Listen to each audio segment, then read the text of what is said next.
I believe that it will become possible in the next 50 or 100 years to control the weather and climate artificially.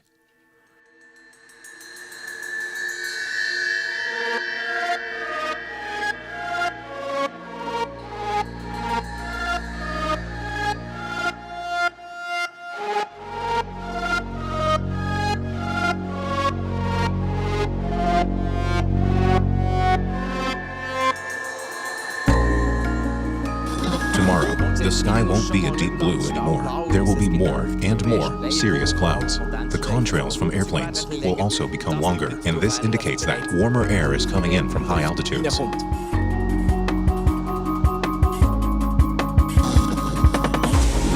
This is about how we engineer the planet. It's about the fact, an uncomfortable fact, but it is a fact, that we have the technical ability to do this.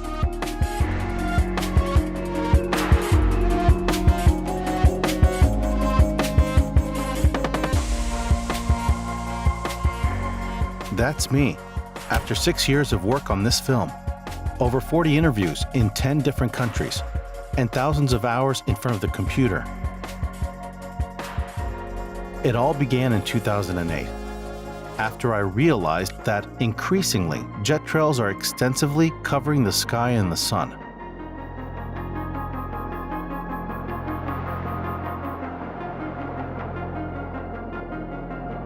This was new to me, and I had the feeling that something is wrong.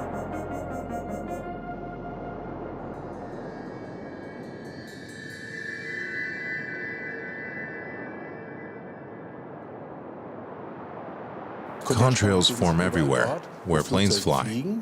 And when a contrail was formed, it is moved sideways by the wind. First, they are very small, until they get wider. And sometimes there are situations where a big part of the sky is almost fully covered with contrails. Well, here we see how man-made cloud cover is being produced, which influences the climate.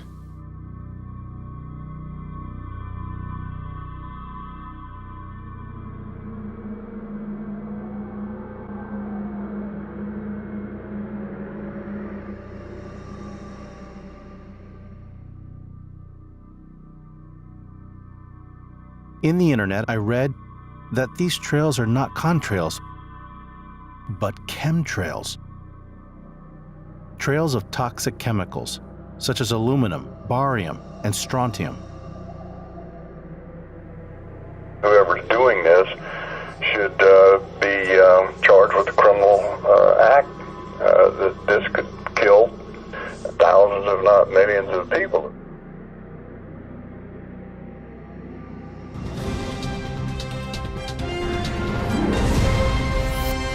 So the question being asked is the government spraying toxic chemicals into the skies all over the world to stop global warming? Well, they say the government is dumping chemicals on us to control or manipulate the weather. And these are literally crimes against humanity. In different directions that causes this crisscross pattern in the sky. Are they passenger planes? Are they military planes? Or commercial flights that are leaving the trails? We don't know. It produces a cirrus, which finally blocks out a small part of the sunlight.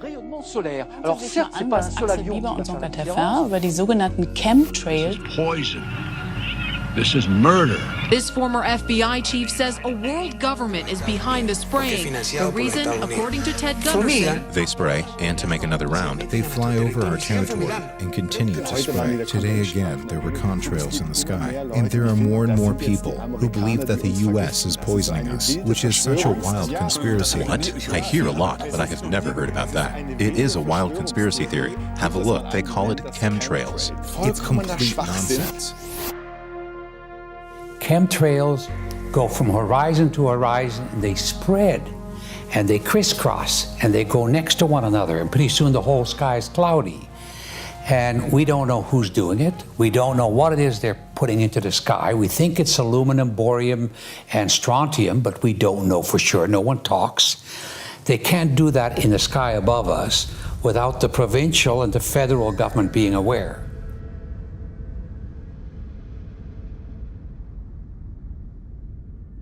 I believe this hearing marks the first time that a congressional committee has undertaken a serious review of proposals for climate engineering.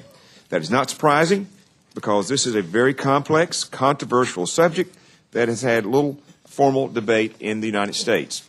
Geoengineering carries with it a tremendous range of uncertainties, ethical and political concerns, and the potential for catastrophic environmental side effects. But we're faced with the stark reality that the climate is changing, and that therefore we should accept the possibility that certain climate engineering proposals may merit consideration. Solar radiation management methods, which you could also call sunlight reflection methods, seek to reduce the amount of climate change by reflecting some of the sun's warming rays back to space. Preliminary research suggests that we could rapidly and relatively cheaply put tiny particles high in the stratosphere, and that this would cause the Earth to cool quickly.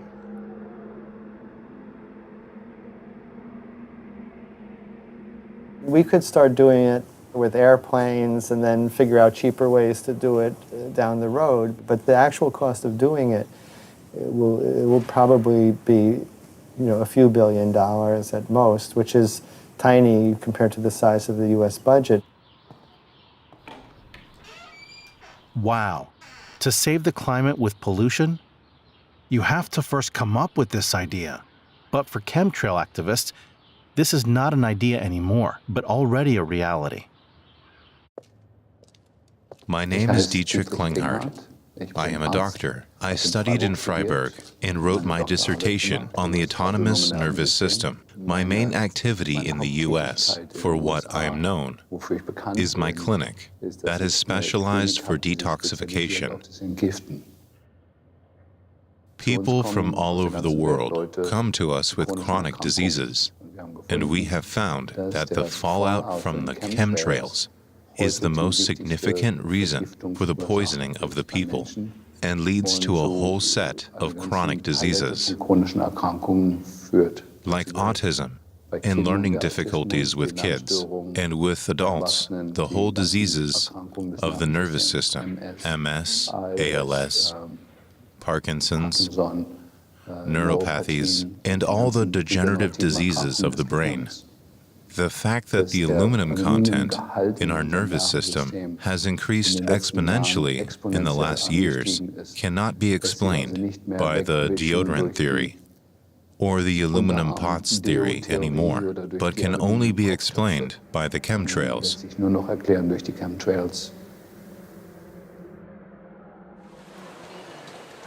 arrivons à Bâle, gare terminus.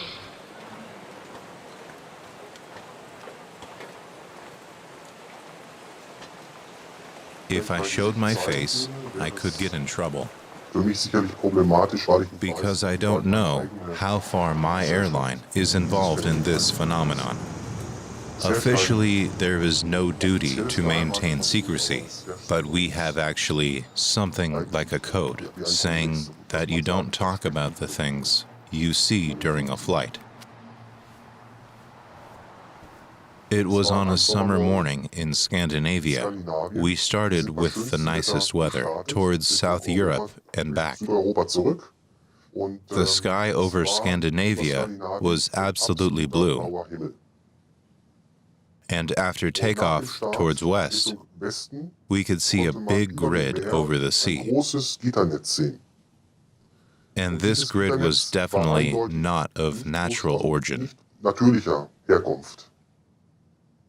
The wind direction was chosen the way that this grid would automatically, I suppose within 2 or 3 hours, have reached the town where we took off. And around this grid, everything was blue. It even attracted my colleague's attention, who asked himself, "What's that?" but then said, "Well, maybe some military experiments." I know that this is an issue for many years, even for centuries. And you see pictures from time to time. When I look at these pictures, I see normal contrails in the sky, which we see over and over in Switzerland. I remember there are many people who frequently see UFOs, although there hasn't been proof yet. And all the pictures I have seen from UFOs, I have to say, they remind me very much of a natural cloud formation, which I have already seen. And mostly, well, every time, it turns out to be a natural phenomenon, which is nice to look at, but finally is nothing more than nature. With this plane, the C-17 Globemaster, we could definitely see that substances were dispersed, that it sprayed. We figured that out while flying by, that close to the jet engines. Substances were brought out. And from this moment on, it was totally clear to me that the spraying is going on a large scale. Are we really being sprayed? One thing is for sure, just by looking up in the sky, I won't find a convincing answer. Are we going to wait? Yeah, let's go.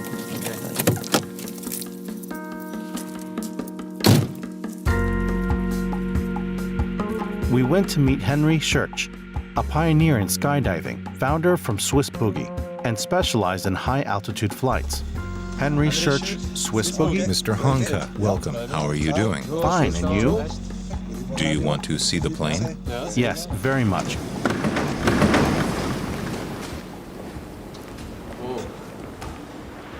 Here's the plane. Pilotus Porter PC-6. It goes up to 10,000 meters without any problems, but I would say we will go up to 7,600 meters to have the trails you are looking for. Hopefully.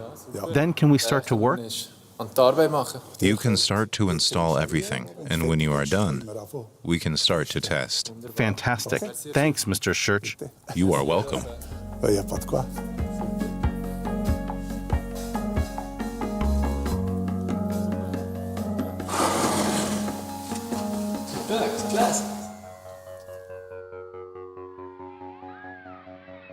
In the last 6 weeks, our Facebook group, which is called Chemtrails Global Skywatch, has been attacked by trolls and shills. And in case you don't know what a shill is a person who is hired usually by a government or a government contractor to go online and create fake Facebook accounts, fake blogs and websites, and spread disinformation. And they talk about chemtrails and geoengineering being a conspiracy theory and having no truth behind it. That is a disinformation website spreading lies. My name's Mick West. I'm 46 years old and I live in Venice, California. I'm a debunker.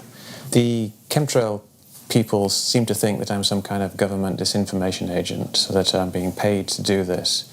But really I'm just doing it because it's a hobby of mine. I started out just because I was interested in contrails. I'm actually retired. I made a reasonable amount of money in the video game industry. I part-owned a company called Neversoft, and we did the Tony Hawk series of video games.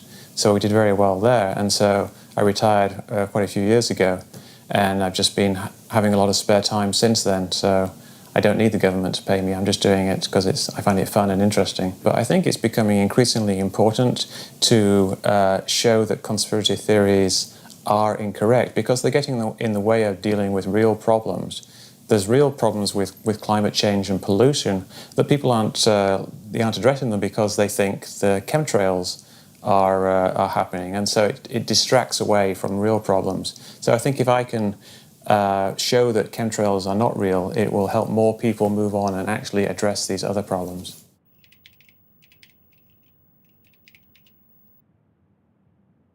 People think that the trails that they see in the sky are not normal contrails and they are chemtrails. But really, when you get down to it, there's no real evidence that they're anything other than normal persistent contrails. And there's no real evidence that they've changed over the last 20, 30, 40 years. This book here is from 1980, and it tells you that contrails can persist for hours. There's older books from 1970 and 1960.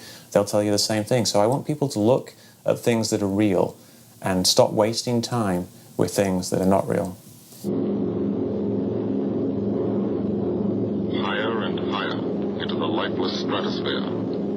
until the exhaust of the engines mixing with the cold, thin air condenses and streams the heavens with vapor trails.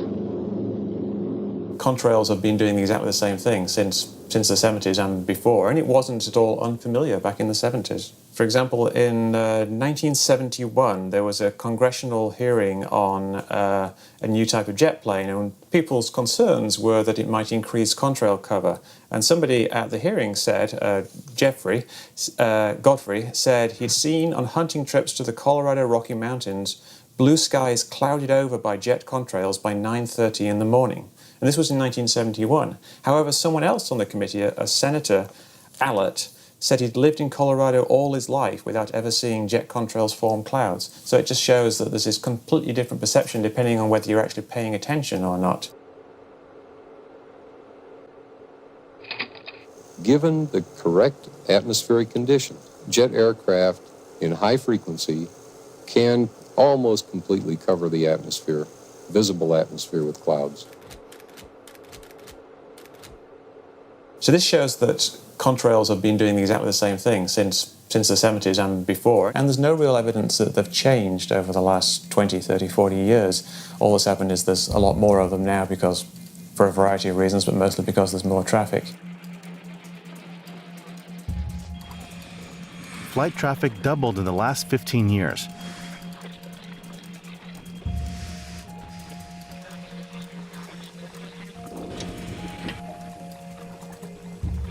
Every second a plane takes off somewhere in the world.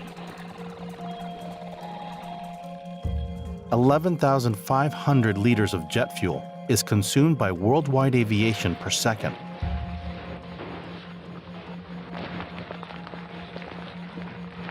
And in 20 years, flight traffic is expected to double again.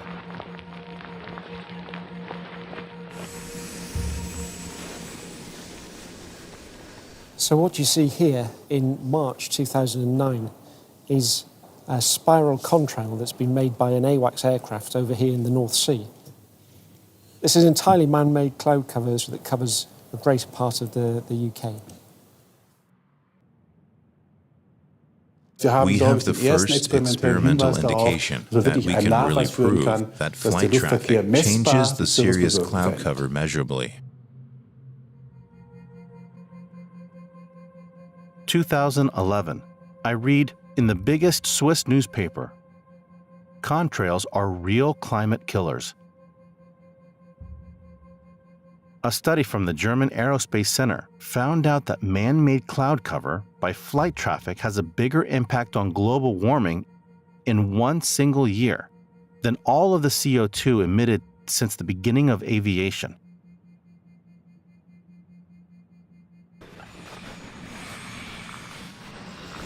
Despite the double impact of flight traffic on our climate, flight traffic is not regulated globally in any climate treaty. Neither the CO2 emissions nor the man-made clouds by flight traffic. With the contrails, it is obvious. At the moment, flight traffic is just organized in a way that it produces a maximum of contrails. Higher altitude, as well as lower altitude flights, reduces the formation of contrails in both directions. One purpose of our research is to develop methods to control flight traffic in a way to minimize its current climate impact. And the idea is to avoid the formation of contrails. Therefore, you need to predict them, and for that reason, we developed a method. The method uses weather forecasts, general weather forecasts, and in these forecasts, it is calculated for the given flight traffic per single flights how contrails form. There are times and places on Earth where contrails cool. If you fly specifically where contrails cool, you cool the Earth. If at the same time you avoid flights where they warm, then you also cool.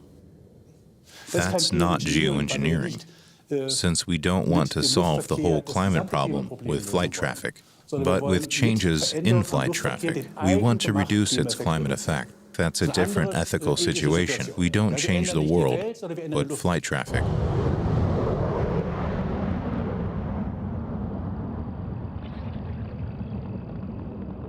Not all planes which are flying form contrails. About 20 to 25% of the flights form contrails, and just 20% of them become persistent, depending on the surrounding relative humidity. Of course, the amount of ice particles depends on how much ice nuclei were emitted from the exhaust. Therefore, soot is also playing a role. The little soot particles form ice nuclei. Therefore, thermodynamics and water are important, as well as the composition of the exhaust fumes, but not specifically the chemistry.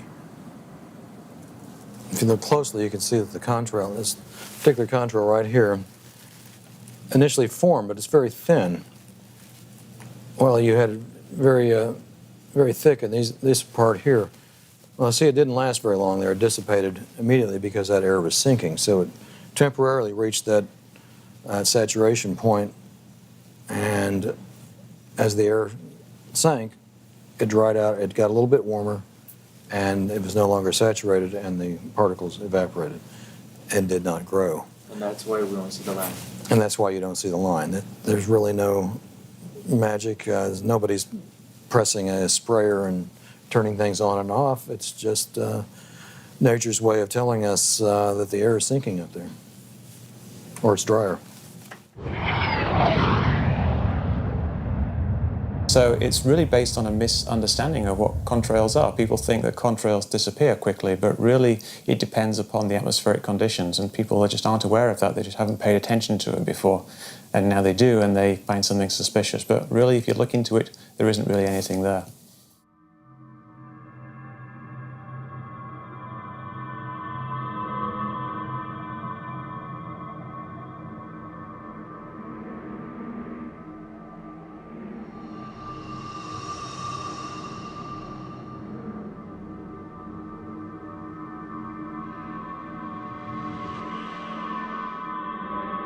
My name is Clifford Carnicum, and I'm acting as an independent researcher in this work. I worked 15 years for the federal government in 3 different agencies in technical fields, including Department of Defense, Field College Odyssey, which is gravitational modeling, and also work in computers, sole proprietorship.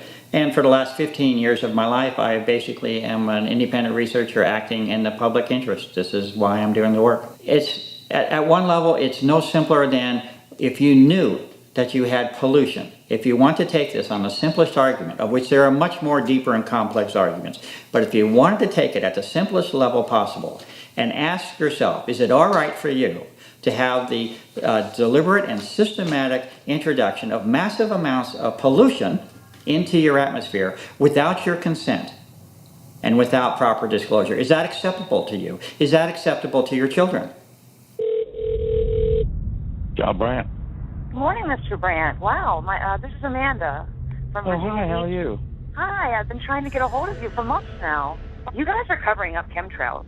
No, we are not covering up. We have no reason to cover up chemtrails. Of course, you have every reason to cover it up. Every reason. It's called losing your job. What reason would that be? Oh, well, you personally, you would lose your job if you were to reveal anything to me, and it's probably unsafe for you to even be speaking about this, considering the types of individuals you work for. It's not unsafe.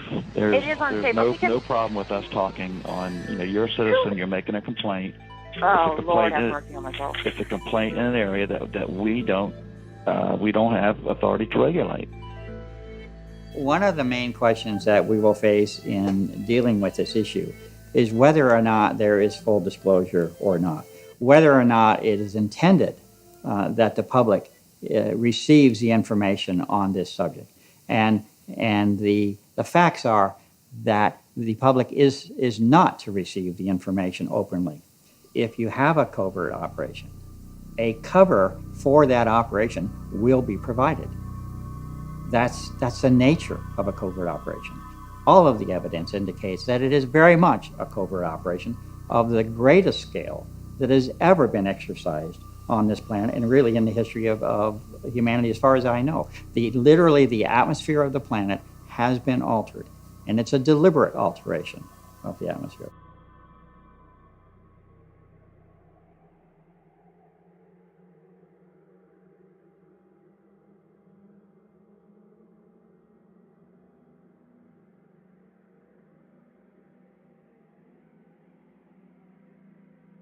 This is a global operation, and it affects everybody and every living thing. So this is that important. There are arguments put forth that chemtrails, or these man-made clouds, are all normal due to the right atmospheric conditions, but this is not a reasonable argument. The fact is that the introduction of fine chemicals or aerosols into the atmosphere have a profound effect on cloud formation. Unfortunately, this is not taken into consideration by scientists to explain the phenomenon that we are all witnessing. Can particles influence the formation of clouds?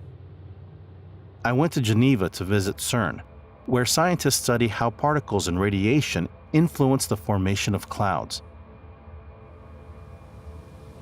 We assume that there are man-made effects influencing today's formation of clouds through humans' direct introduction of various particles into the atmosphere, and these particles then serving as condensation nuclei for the formation of clouds, which influence the climate.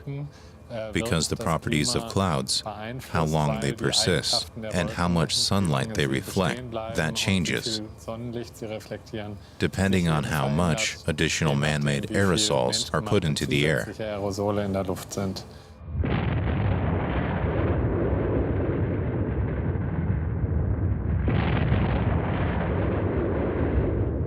The Soviet climatologist Mikhail Budiko had the idea of imitating what volcanoes do and putting sulfur particles in the stratosphere, and this was around 1974.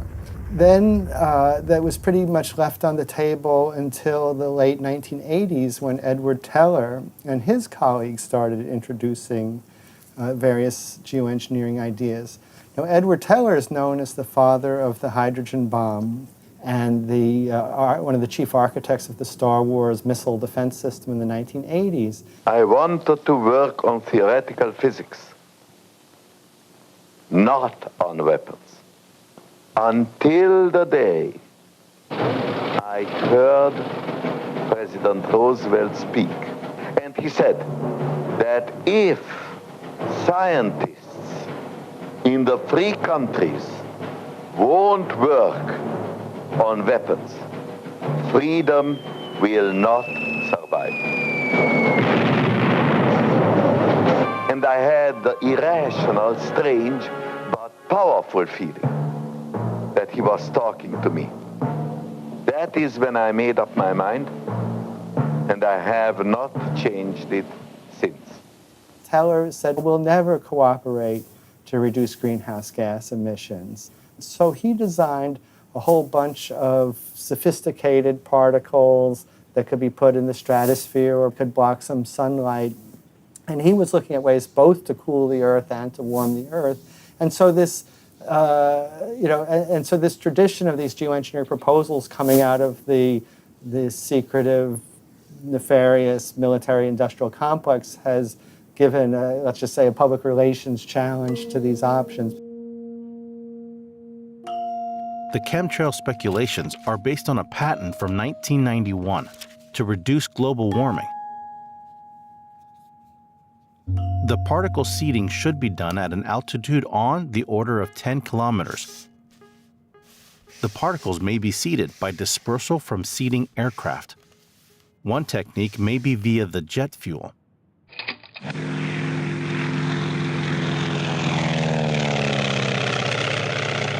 Mechanically, it's not so complicated. Step up here and I'll show you. See this little trigger here? That's a part of the pen we write with. When the trigger is pulled back, it opens a valve which permits chemicals to shoot out into the exhaust pipe. The exhaust pipe, being just about red hot, heats up the chemicals and makes the smoke you see from the ground.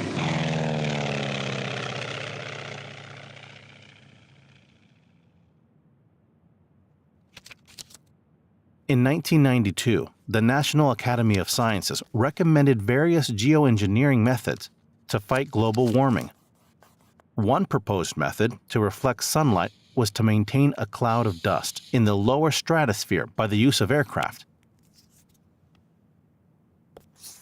In the 1990s, Edward Teller and his co-scientists were lobbying for the application of geoengineering.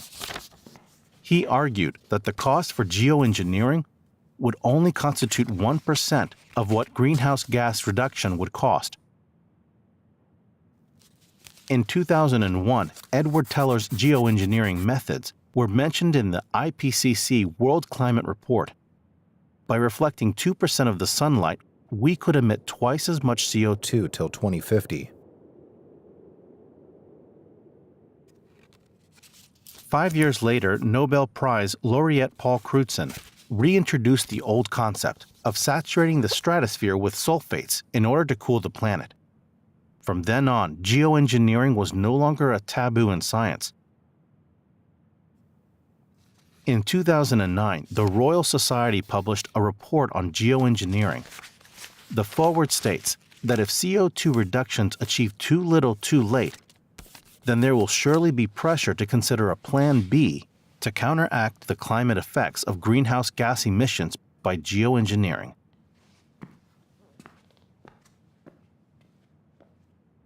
Already in the same year, in the scope of a field experiment, sulfate particles were officially placed in the atmosphere for the first time, but not by the US, but by the Russians, successfully.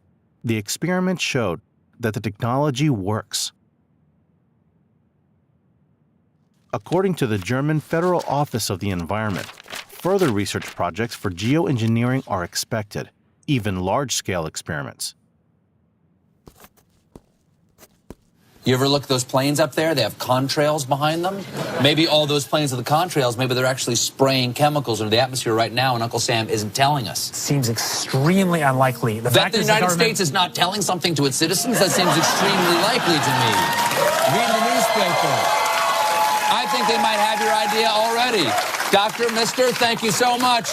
David Keith, a case for climate engineering. Well, like I said before, it's possible to do. It's not rocket science to spray something out of the back of the plane. It would be very unlikely that they would do it. Like, what reason do they have to do something if they don't know what they're doing, and they don't know if it's going to work, and they don't know what the side effects are going to be? There's no reason for them to be doing it secretly.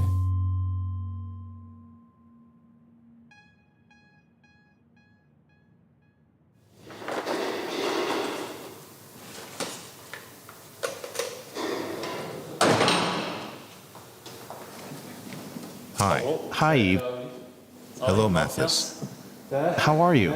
I'm fine. Great.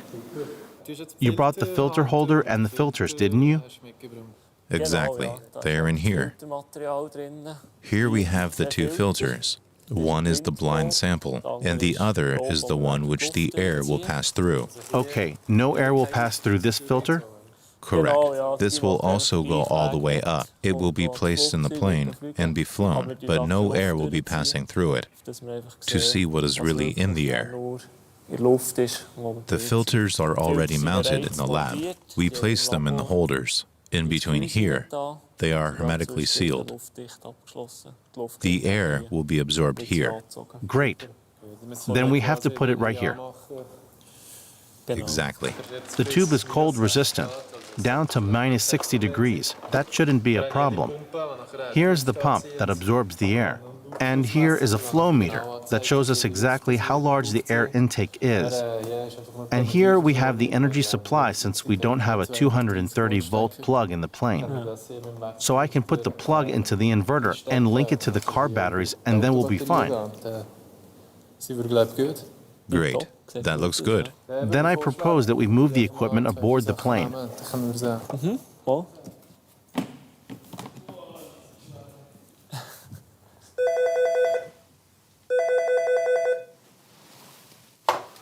Reiklin? This is the reception. Your guest is here. Thank you very much. I'll just come down. Thanks. She will come immediately. That's nice. Thank you. I'm Rebecca Reiklin, Swiss Federal Office for the Environment. My function is that of the information officer. On the subject of chemtrails, requests from citizens have been quite numerous in recent years. There has been a little more calm around the issue lately, but there were also some political advances a couple of years ago. It is certainly an issue. Hello, Mr. Hank. Hello, Mrs. Reiklin. Well, I'm here because of these chemtrails, and I would like to know, is there any reason to be concerned? No, there is no reason for concern. This chemtrail theory is baseless. In Switzerland, random extensive dispersal of chemicals is forbidden. Furthermore, airspace is so strictly controlled that it wouldn't be possible to do it secretly, as many claim. Therefore, it is impossible. This theory has no foundation. And are there any scientific studies to which you could refer me?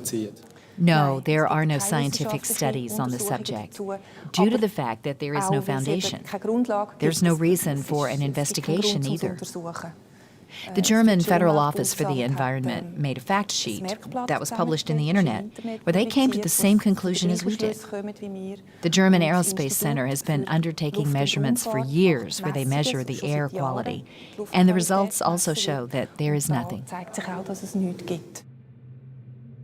We have frequently done chemical tests. In this case, nitric oxides, nitric acid, sulfates, and soot particles. Also, organic compounds were tested, and we tested the whole particle range, from nano-sized particles to 100 micrometer-sized particles, and the ice-water concentration, and the characteristics of cirrus clouds through in situ measurements with measuring devices that were either installed on the wings of the plane or in the aircraft's fuselage. Have you ever looked for aluminum, barium, or strontium during your tests? We didn't look specifically for aluminum, barium, or strontium because we do not know how these substances should get up there. Therefore, we haven't found them, but we wouldn't expect them to be there either. I was really surprised. The German Aerospace Center didn't test for the suspected chemicals. The chemtrail conspiracy, I don't frankly believe at all. Do you know a study where aluminum and barium were directly tested out of a contrail? No, I don't know any study like that. I would say it's not done. I cannot prove that it's not done. None of the leading institutions for contrail research did any testing for the suspected chemicals. While official authorities, the media, NGOs, and politicians, in terms of chemtrails, all refer to these institutions. It is hardly a surprise that from official side there are no indications of chemtrails, whereas chemtrails have not been disproven either. We also have a measuring network called Nobel that measures the air quality all over Switzerland. The chemical composition of fine dust is routinely evaluated by Nobel. Individual components are continuously determined. We limit ourselves to individual components that are of special interest in terms of air purity. Aluminum and barium are not measured within the normal monitoring. We conducted 2 extensive studies to determine fine dust sources. We undertook a study in 1998-1999 and repeated this study 10 years later at different locations. We conducted a detailed chemical characterization of fine dusts. In cities, the aluminum content is slightly higher than in the countryside because there are additional sources, such as construction sites or the swill of dust from road traffic. With barium, we see a quite clear difference between cities and rural areas. Barium is an element which is emitted by traffic, not through the exhaust pipes, but rather by abrasion particles, for example, by the abrasion from brakes. Barium concentrations are significantly higher along traffic routes than in other suburban or rural areas. With flight traffic as a source of emission, we actually had to expect at ground level that spatially these emissions would be homogeneously distributed, but then wouldn't expect any strong differences between rural and urban locations if flight traffic was a main source. eine Hauptquelle wäre. We have neither the imperative nor any reason to measure the substances mentioned in this theory, simply because there is no indication that there's any probability of the theory being correct.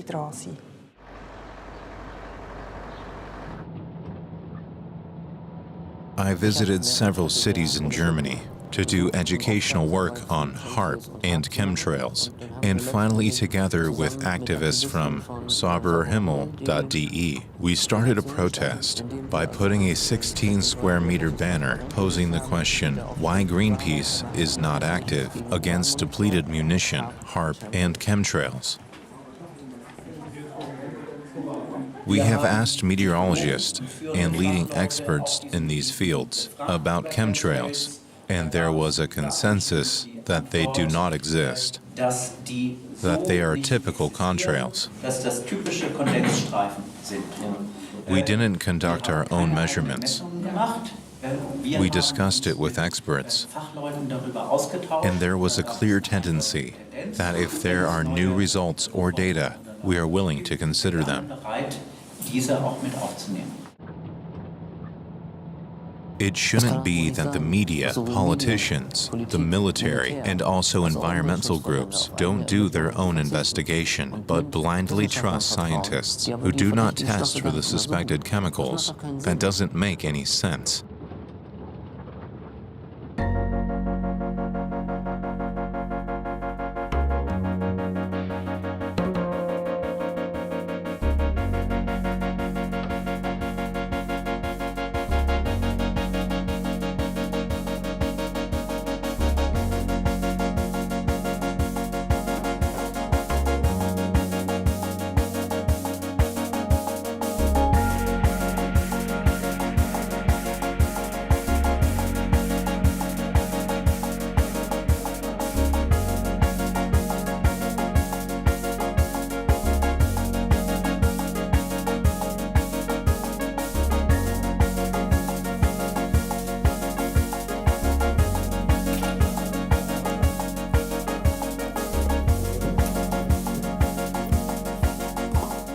How are things looking, Eve? It's looking very good.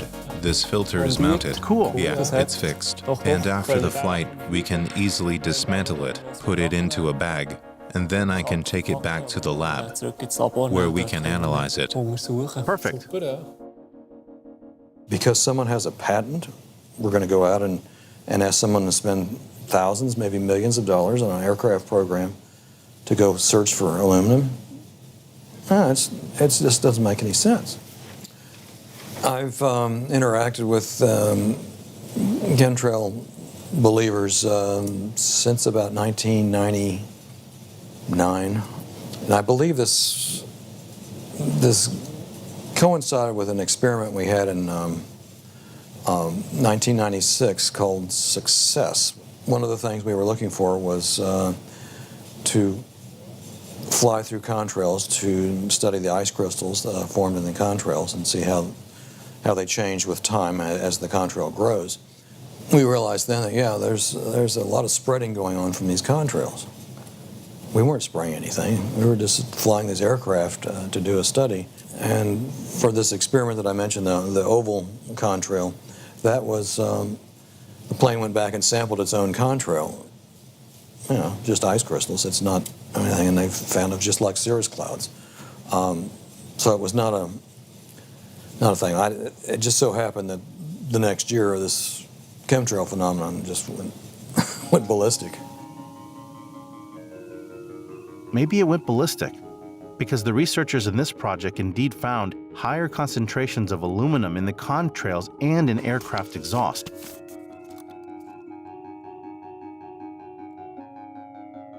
As early as 1994, scientists frequently detected barium, aluminum, carbon, and titanium in the vicinity of cirrus clouds over Colorado and Wyoming. They suggested that these elements were related to air transport sources. I asked myself, why were they looking for aluminum and barium back then, but not anymore since then? It is obviously not that absurd for these substances to be found at such heights. Sauberer Himmel, a German organization of chemtrail activists, conducted 74 rainwater tests all over Germany. 43 of the samples contained aluminum. 54 of the samples contained barium.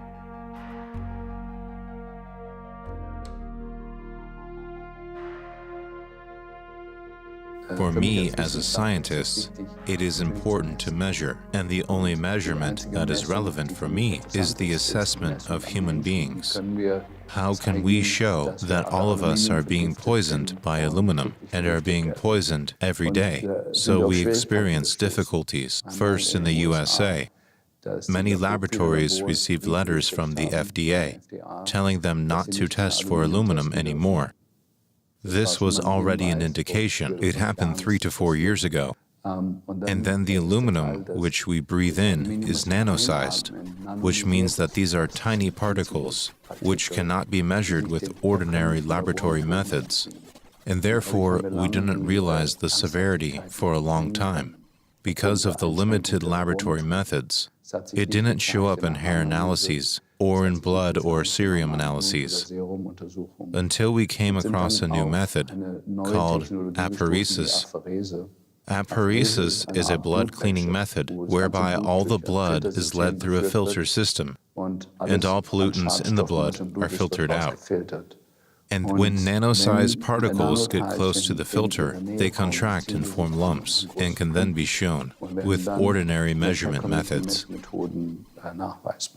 Well, what we have found, we have sent over 200 patients overseas from the US, is that the aluminum content, namely the total physical stress from aluminum, is 100 times larger than from all other metals.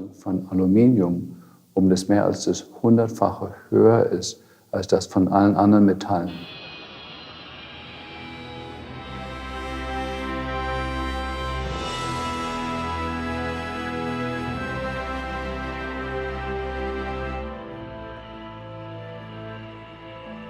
My first real stop for the film was in Mount Shasta, and Mount Shasta is in Northern California, and it's far removed from any industry. So literally there should be very little metal. Although aluminum is very abundant in the earth, it is not supposed to be an element in free form. So what they had found, for instance, Mount Shasta, which normally should have about 7 parts per billion of aluminum, they found 61,100 parts per billion aluminum. And that's thousands of times higher than normal amounts.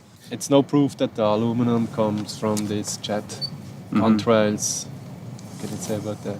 Well, you know, I beg to differ. I believe that it does prove. If there's a helicopter 30 feet above your house and they're dumping something out that's falling on your house, and you test that substance and you find out that it's very toxic, I mean, how could somebody deny really what's going on? So, yeah. And if it didn't come from the aerosol spraying, where did it come from? So far, nobody has been able to prove that they've come from anywhere else. Well, what it looked like was just like cotton candy. It's quite, it goes quite hard, if that makes sense. And if you listen to it, it rips. It's got a Velcro sort of a sound to it. They come in nanoparticles, and those particles make up what they call an array, meaning they go in a straight line, and they connect. La Côte d'Azur, sun, beach, and holidays. But not for me. I followed up on a phone call from a French-Italian activist.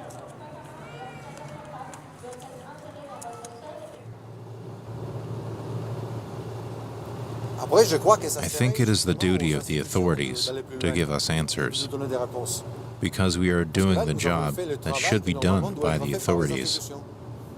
We have the common people paying for analyses, while the authorities should be doing it, and should be giving us answers.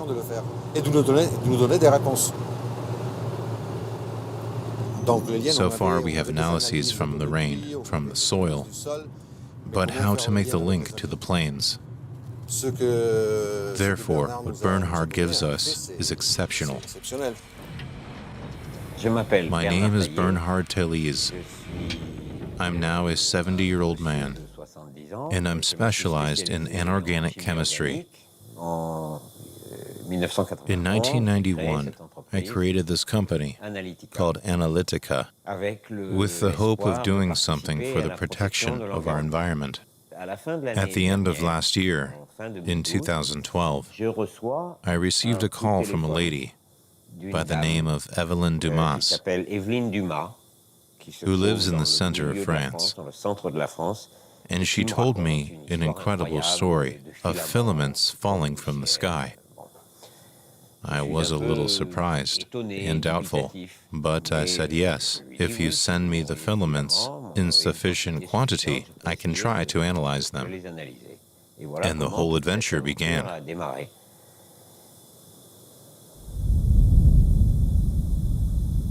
This is one of the first filament samples from Miss Dumas in the center of France. This is from the northeast of France, from a certain Mrs. Duclaude, with whom Mrs. Dumas communicated over the internet. This here is from the Lumpkin family, from another corner of France. And this here is from Mrs. Laxonaire, not far from here on the coast. After a month, I realized that the problem is serious. 4 different people from 4 different corners of France talking about the same thing, and who send me samples which seem very similar. I analyzed these 4 samples. I wrote a report that was, in my opinion, very profound, substantial, and precise.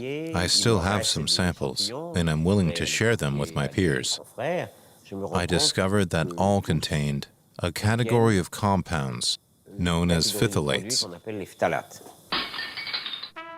Today, 80% of all plasticizers used worldwide to produce PVC are phthalates. This big family of chemical compounds is divided into 3 major groups that differ in the length of the molecular chain, each with its own function. Phthalates with a very short molecular chain are typically used as solvents, whereas the others are used as plasticizers. Long phthalates are not harmful chemical substances and can be safely utilized.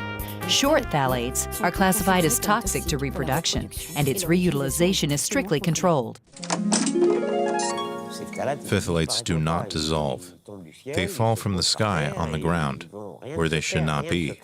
Not at all. You have to imagine, whole of France is covered with these filaments, so it is not negligible at all. We now know what is inside. We have known about the issue of aluminum and barium occurrence for a long time. Here the inorganic chemistry shows that there are still other pollutants. There is a problem. There is a problem.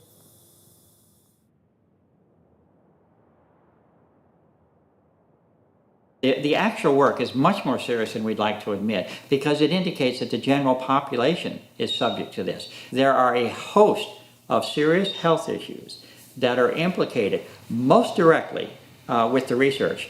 And the research is indicating an exact match and correspondence between the nature of the physical materials I'm speaking of, in particular the filament material that I spoke of earlier, an exact match between that environmental type sample and samples which come from the human body as well as cultures. The agents that I'm seeing, unfortunately, have literally created a condition that is being classified as a new condition of ill health. The term is of Morgellons is used for it. My name is Roswitha, and I live here at Lake Constance. And I have come down with Morgellons for 1.5 years. It starts with tingling and itching of the body, and after a while you can see that out of the fingers, for example, or out of other parts of the body, that fibers are coming out of the skin, plastic fibers. It's terrifying when you see that. you don't know what it's all about and how it works, and you feel totally sick.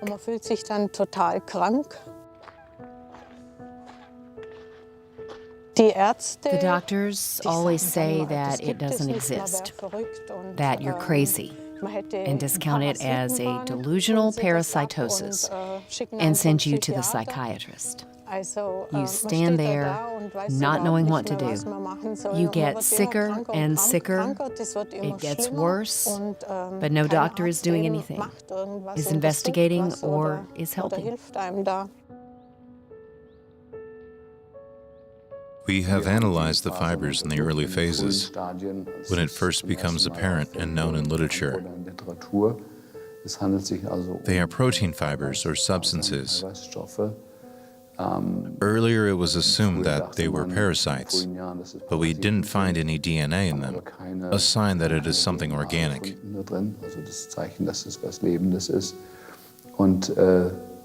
There are different theories where they come from.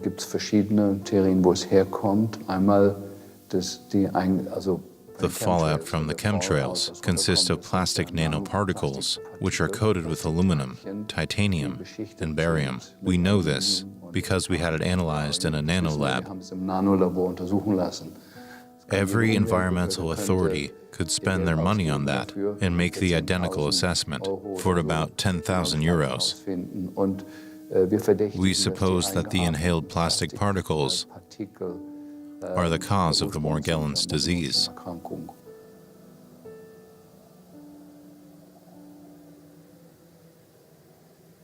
If we use our common sense, the link is totally clear between the chemtrails and the aluminum content in the air and the diseases, mainly of children. When babies are born, they do not have a blood-brain barrier, any protection. The inhaled aluminum ends up directly in the brain and is one of the main reasons for the whole neurological problems we see with kids.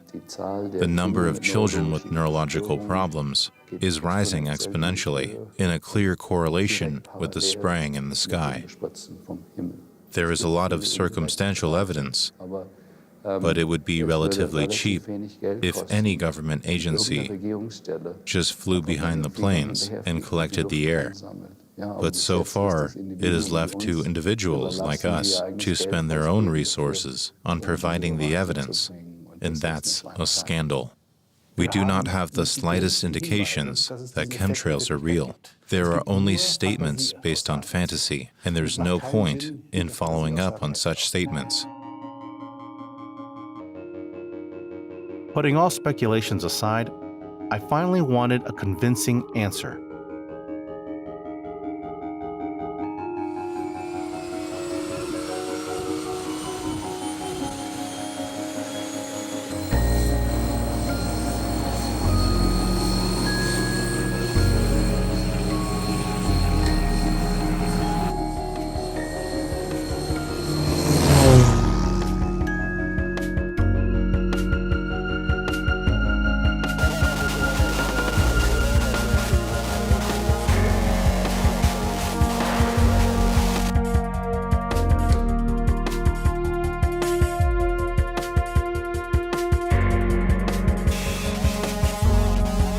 Fly into this trail would be good. Yeah, but it is higher than 2,000 feet. We check if that's possible.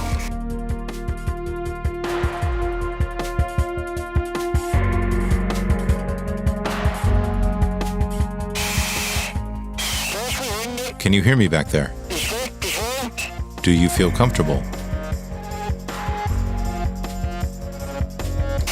What are we doing if we can't get higher? Then we go down. Then everything would be a waste of time. It is even higher than 25,000 feet. Can we go higher? Just 1,000 feet. Let's check what's happening.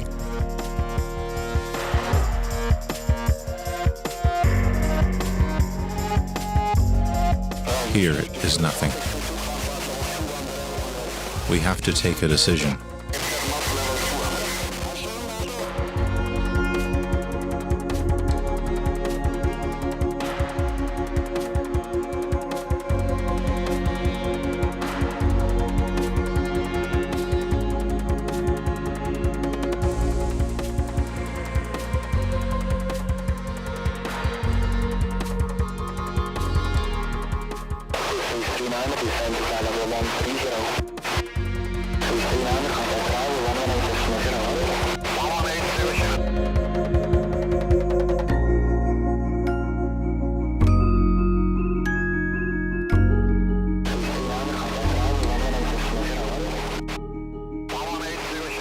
Shit, we missed it by 1,000 meters. We have to get higher somehow.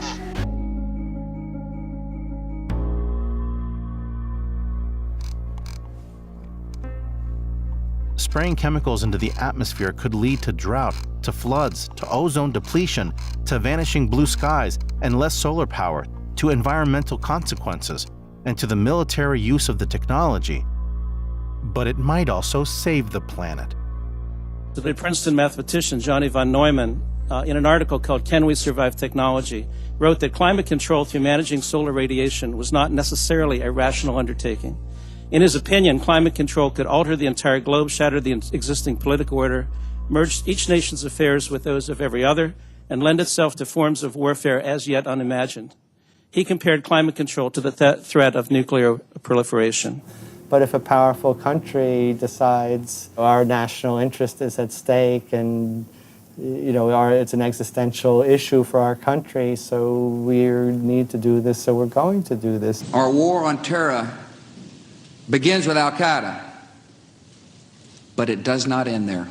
We saw the United States do that in the invasion of Iraq, where you had the whole UN framework with weapons inspections, and then one country says, well, look, we think it's a national threat, we're going to go do this, regardless of what this international agreement says.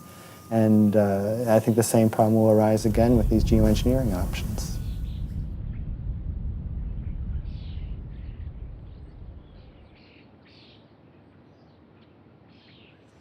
This image of a technocrat pulling the levers of weather control appeared on the cover of Collier's magazine in 1954. We were in a weather control race with the Soviet Union at the time, and an Air Force general had just announced to the press that the nation that controls the weather will control the world. The magazine article inside by President Eisenhower's weather advisor, Harold Orville, provided detailed ways of conducting weather warfare.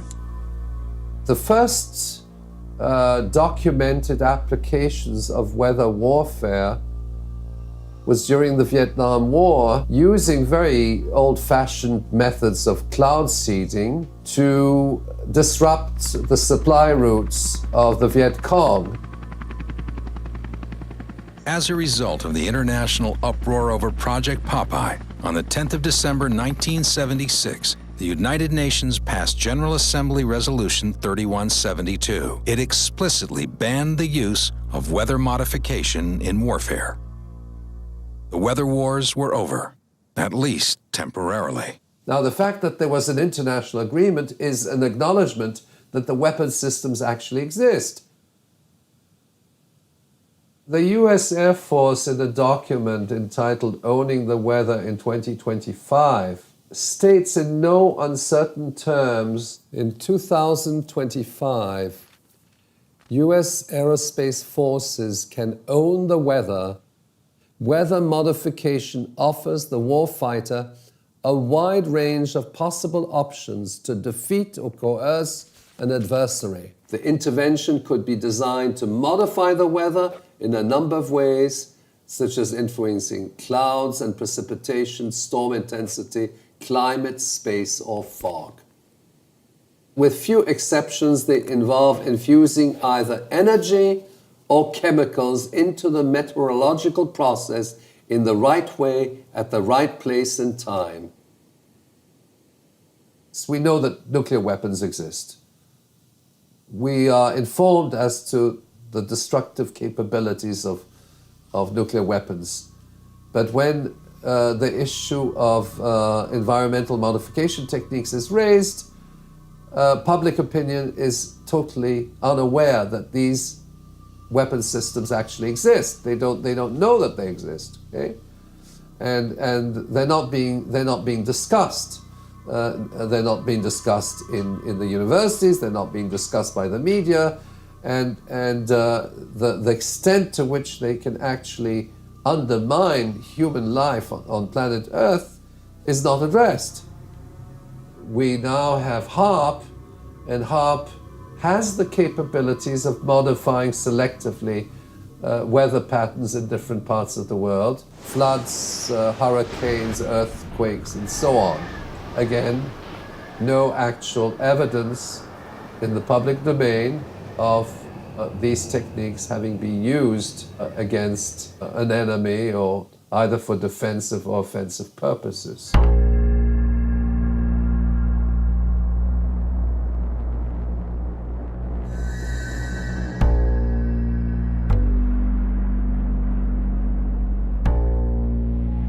No nation, however large or small, wealthy or poor, can escape the impact of climate change.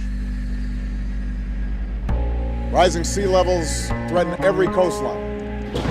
More powerful storms and floods threaten every continent. More frequent droughts, crop failures breed hunger and conflict in places where hunger and conflict already thrive.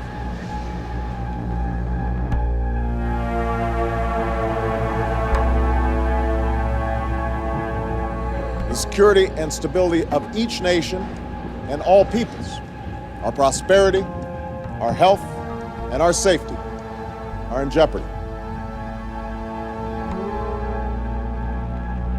Each time the climate change conferences meet, there is a refusal on the part of climate specialists and scientists to actually address the issue of climatic modification and the use of climate for military use.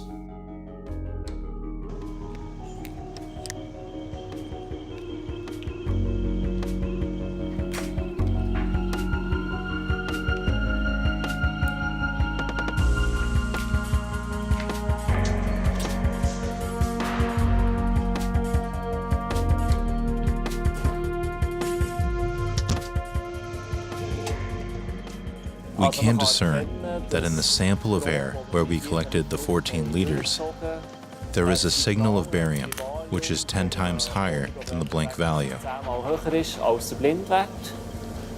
And we can clearly see a difference there.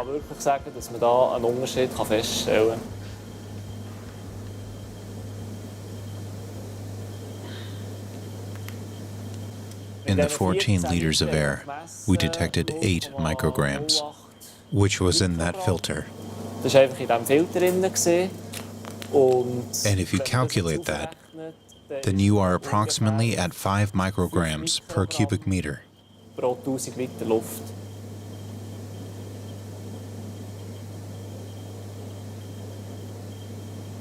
What surely can be added is that the sample volume was quite small, with these 14 liters.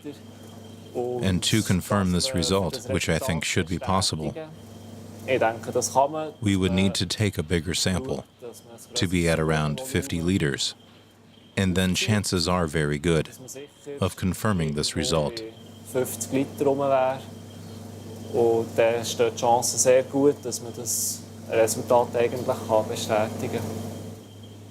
Finding barium despite such a small sample, even in this low concentration, surprised me, because barium does not naturally occur in this altitude.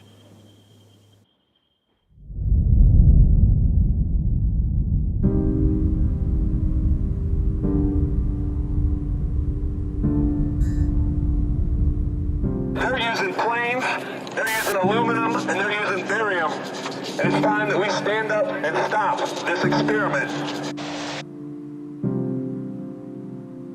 This is about our life. This is about the flora, the fauna. Everything on Earth is being affected. When are we going to wake up and actually understand that we are all one? Please inform yourself about what is happening to our children and our future. This is your planet too. All of those who don't believe, all of those who are critical of this issue, understand that there's a whole growing army of us out there, and we are attempting to warn the public.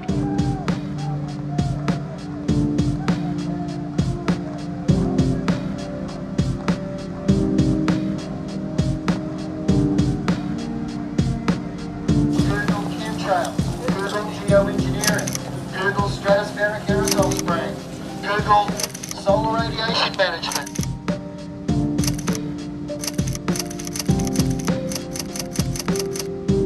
So let's save mankind. Let's save this planet before it is too late. This needs to stop. I just want the blue sky back that we used to have in the past, and not such white skies like we have currently. It's our sky, it's our sun, it pertains to everyone, you know what I mean? We need to be aware of this because it's death from above.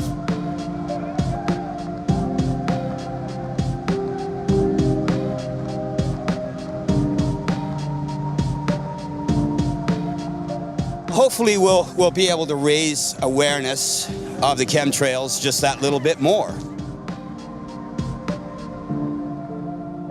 And we are human race that requires the sun, requires the earth, requires water, and requires air for survival.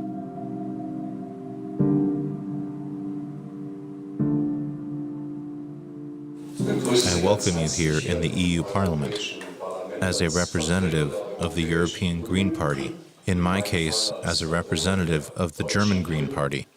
With nuclear energy, with GM food, with geoengineering, they hope to save this planet. I think it always depends on an active civil society to reveal these things, to collect information, to warn of the dangers, to force governments to deal with this in honesty. And this experiment that has already been started, it is not that we only talk about research. Rather, it is already in use. The sky here is already being treated in a certain way. And therefore I'm very glad that you are all here to deal with those impacts, with the consequences of geoengineering, with climate control, and with the prospect of handling climate change with geoengineering, that they could reduce the CO2 concentration, or that they could stop the acidification of the oceans. And at the same time, there is also a military interest in the technology. And therefore, I'm very glad that people are dealing with this. In the early years of my work, one of the things that I did was basically chronicle and document those parties that expressed an interest in my work. There is a paper on there, I believe the title is List of Visitors. It took place over a period of several months.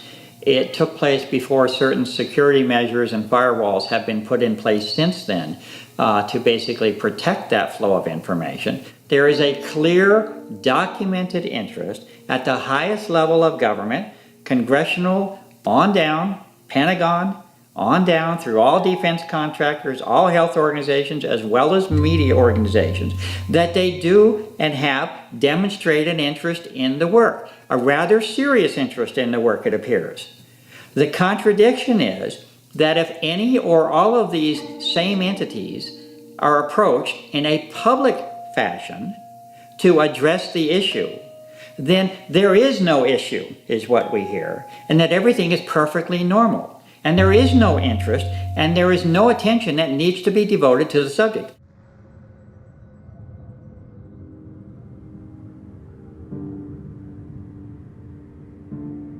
If those that have been called upon to respond to the need for investigation and inquiry and relief fail in their duty and obligation, then we as citizens must assume that role to the best of our ability, because we are stewards of this planet.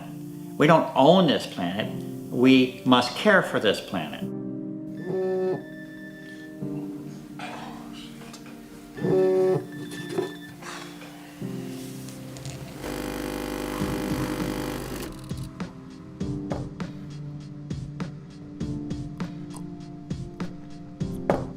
Text message received today at 5:56 p.m.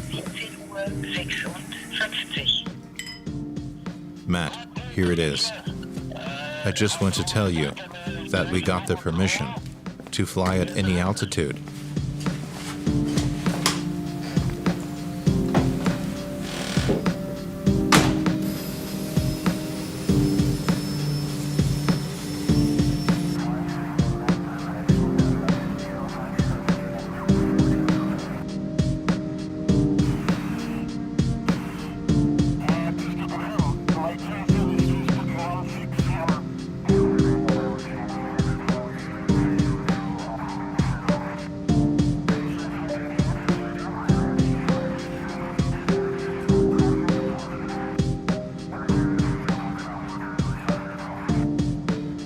Ladies and gentlemen, I welcome you to this info meeting. Despite persistent trails in the sky, we were unable to confirm the first test results. At 8,500 meters above sea level, the air traffic controller wouldn't allow us to get higher, and we were unable to fly into a trail again. Although we took up 70 liters through the filter, the analysis showed sodium, potassium, and ferrous oxide. But unlike the first time, no barium. Further measurements would be necessary because many questions still remain open. Questions that should be answered by public authorities and by scientists, and not by us, the citizens.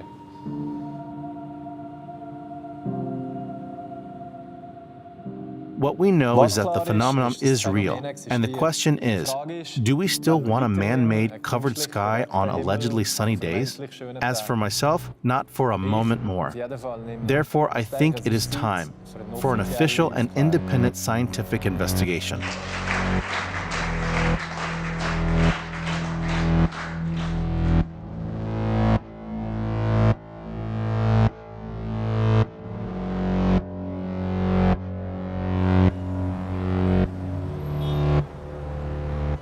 After the film had been finally completed, I heard about a sensational study of the Swiss Federal Institute of Technology.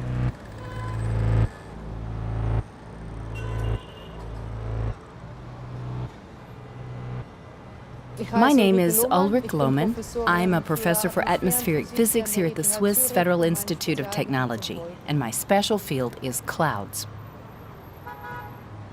We know that flight traffic is growing by about 5%, and because flight traffic increases, it is also important to perform measurements of aircraft engine exhaust. We know that aircraft engine exhausts contain soot and particulate matter, but we actually wanted to know the chemical composition, and such measurements are very rare. 2 years ago, we had the possibility to measure aircraft engine exhaust at Zurich Airport, together with the Federal Office of Civil Aviation.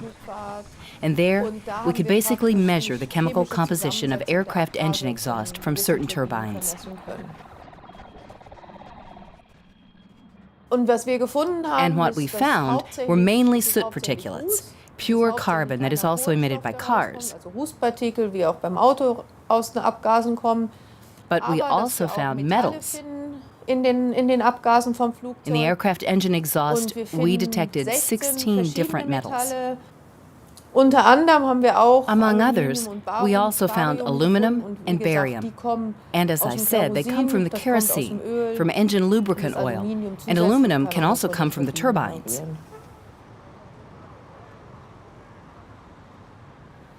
We made measurements from the jet fuel as well, and noticed, in the range of parts per millions, that the jet fuel contained aluminum and barium.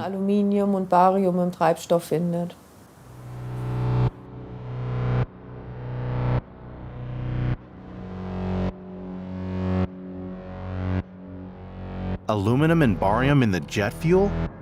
For over 10 years, this was, according to scientists, entirely impossible and absurd.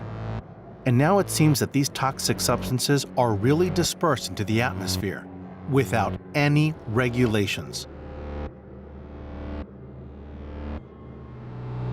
With the rise in air traffic, these substances will increasingly affect the environment and our health, unless public authorities will finally act in the public interest to stop this pollution for the benefit of life on planet Earth.